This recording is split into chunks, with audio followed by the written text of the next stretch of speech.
ગોંડલના રાજકુમાર જાટ હત્યા કેસનો ક્યાંક ને ક્યાંક નવો ખુલાસો થયો હોય એવું પણ લાગી રહ્યું છે, કારણ કે આ જ કેસમાં અનેક એવા નવા વળાંક આવી રહ્યા છે, અનેક એવા ખુલાસા થઈ રહ્યા છે અને ખાસ કરીને જે ફોરેન્સિક રિપોર્ટ સામે આવ્યો હતો એના ઉપરથી પણ એવું કહેવામાં આવ્યું હતું કે ક્યાંક આ કોઈ અકસ્માત નહીં પરંતુ આની પાછળ હત્યા હોઈ શકે છે તેવી શંકા પણ ઉપજાવવામાં આવી હતી।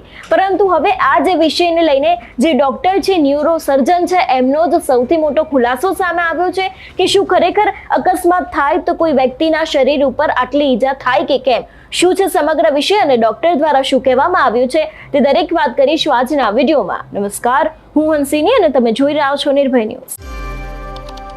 ગુજરાતના ગોંડલમાં અસામાજિક તત્વો બેફામ બન્યા છે અને જે અંતે રાજકુમાર જાટનો હત્યા કેસ સામે આવ્યો હતો તેમાં પીએમ ફોરેન્સિક રિપોર્ટ સામે આવ્યો હતો। આ રિપોર્ટના કારણે અનેક એવા તર્ક વિતર્ક સર્જાયા હતા, પરંતુ હવે આ જ રિપોર્ટને અનુલક્ષીને ન્યુરો સર્જન ડોક્ટર હેમાંગ વસાવડાનું એક નિવેદન સામે આવ્યું છે। તેમના દ્વારા એવું પણ કહેવામાં આવ્યું છે કે છેલ્લા 3 દાયકાથી મારી મેડિકલની કારકિર્દીમાં મેં આવો રિપોર્ટ ક્યારેય જોયો નથી। જે તે વ્યક્તિને આ ઊંડા ઘા વાગ્યા છે, એટલે ખાસ કરીને રાજકુમાર જાટને જે ઊંડા ઘા વાગ્યા છે એ કોઈ અકસ્માતના ઘા નથી, પરંતુ કદાચ આની પાછળ હત્યા પણ હોઈ શકે છે તેવો ખુલાસો ડોક્ટર પોતે જ કરી રહ્યા છે। સૌથી પહેલા તો ન્યુરો સર્જનને સાંભળીએ કે તે આ વિષયને લઈને શું કહી રહ્યા છે। આજે પોસ્ટમોર્ટમ રિપોર્ટ આવ્યો છે, ફોરેન્સિક પોસ્ટમોર્ટમ રિપોર્ટ, તેને લઈને આપનું શું મંતવ્ય છે, આપ શું કહેશો? આજે ફોરેન્સિક પોસ્ટમોર્ટમનો રિપોર્ટ છે, બીજો રિપોર્ટ છે। એની પહેલાં એક પોસ્ટમોર્ટમ થઈ ચૂક્યું છે, જેનો આ પોસ્ટમોર્ટમ રિપોર્ટમાં અતિ સ્પષ્ટ ઉલ્લેખ છે કે આ સેકન્ડ પોસ્ટમોર્ટમ રિપોર્ટ છે। આ પોસ્ટમોર્ટમ રિપોર્ટમાં 42 ઈજાઓ બતાવવામાં આવી છે। વાહન અકસ્માતના કારણે 42 ઈજાઓ શરીરના આગળના ભાગે છે, પાછળના ભાગે છે અને ગુદા જેવા પ્રાઇવેટ ભાગે છે। સામાન્ય રીતે ઇમ્પેક્ટ જ્યારે થાય, ઠોકર લાગે ત્યારે સેકન્ડ્સ માટે જે કોઈ વ્યક્તિ છે એ વાહન સાથે અથડાય, પછી કાં દૂર ફેંકાઈ જાય કાં વાહનની નીચે આવી જાય। દૂર ફેંકાઈ જાય તો કોઈ બોથડ પદાર્થ જેવું કે રેલિંગ છે લોખંડની કે દિવાલ સાથે ભટકાણો હોય તો બે જગ્યાએ આગળ અને પાછળ તો ઈજા થઈ શકે। બીજું, વાહન અકસ્માતમાં મારી 30 વર્ષની જિંદગીમાં ખૂબ વાહન અકસ્માત અને કેસોની સારવાર કરી છે। આવી 42 ઈજાઓ જોવા મળે એવું હું પહેલી વાર જોઈ રહ્યો છું। કુલ 42 ઈજાઓ મૃતકના શરીર ઉપર છે।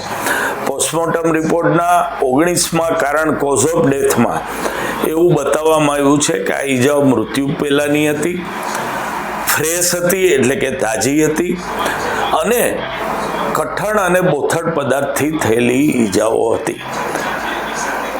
ક્યાંય એવું નથી લખવામાં આવ્યું કે આ ઈજાઓ વાહન અકસ્માતથી સંભવી શકે તેવી ઈજાઓ હતી।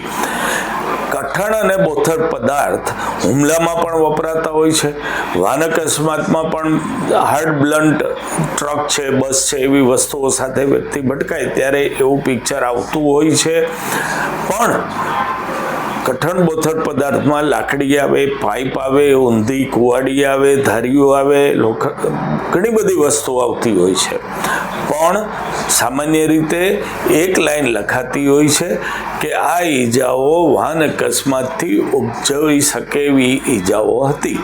એ વાક્ય આ પોસ્ટમોર્ટમ રિપોર્ટના કોઝ ઓફ ડેથમાં આપવામાં આવ્યું નથી। બંને રિપોર્ટ સાથે વાંચવા જોઈએ। પહેલા ડૉક્ટર પણ ક્વોલિફાઈડ પ્રમાણિત ડૉક્ટરો છે જેમણે પહેલું પોસ્ટમોર્ટમ કર્યું છે, આ બીજું પોસ્ટમોર્ટમ છે।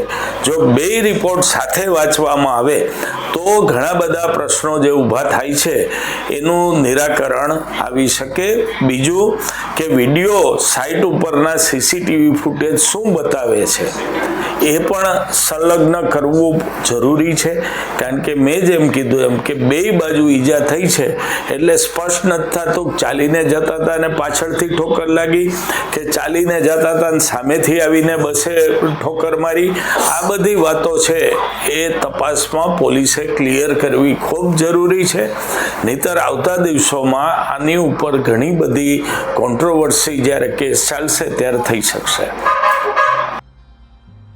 જે પ્રમાણે તેમના દ્વારા કહેવામાં આવ્યું છે એ પ્રમાણે કે ખાસ કરીને અકસ્માતમાં આવા ઈજાના નિશાનો હોય નહીં. જે પ્રમાણે રાજકુમાર જાટની બોડી ઉપરથી ઊંડા ઘા મળી આવ્યા હતા. ખાસ કરીને 7 સેન્ટીમીટર જેટલો પણ ઘા મળી આવ્યો હતો.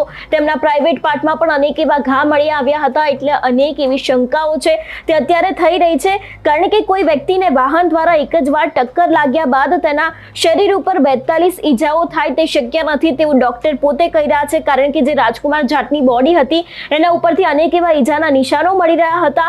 એટલે તેમના દ્વારા પણ ખાસ કરીને વાત કહેવામાં આવી છે કે કોઈ પણ વ્યક્તિને જો એક વખત કોઈ પણ વાહનની ટક્કર લાગે તો તેમના શરીર ઉપર 42 ઈજાઓ થાય એ કોઈ વાતે શક્ય નથી. તેની સાથે વ્યક્તિને વાહન દ્વારા ટક્કર લાગે ત્યારે તે દૂર ફેંકાય અથવા તો પછી વાહનની નીચે આવી જાય છે.